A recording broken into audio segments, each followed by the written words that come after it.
Okay, so here is the best way on how you can fix Valorant Error Van 185. So make sure you watch the tutorial till the end to exactly know what to do.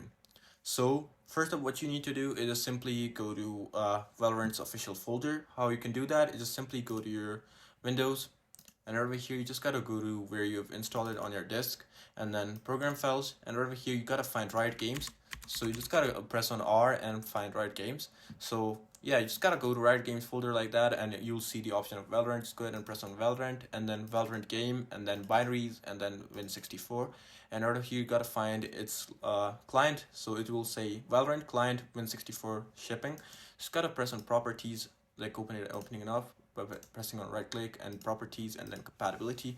Right over here you just gotta choose run this program in compatibility mode for, and then disable full screen optimization, and then run this program as an administrator. Once these options have been selected, just press on apply and then OK.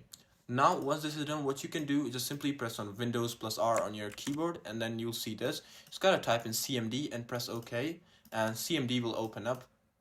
Now right over here inside CMD, what you have to do is just type in IP config like this, and then space, and then you gotta put in slash bar. So you just gotta put in slash, and slash, after slash you just gotta type in flush DNS.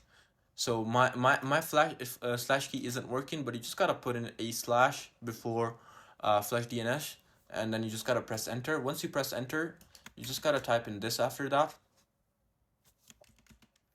Now the other prompt is NET, okay, and then SH, and then give it a space, and then Vin sock, and after that reset.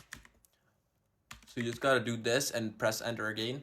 Once you have done these, you just gotta go ahead and press on your power and then restart your PC. Once your PC has been restarted, your this problem will be fixed and you will be easily able to play Valorant. So yeah, this is it. I hope this truly helped you out. I'll see you soon.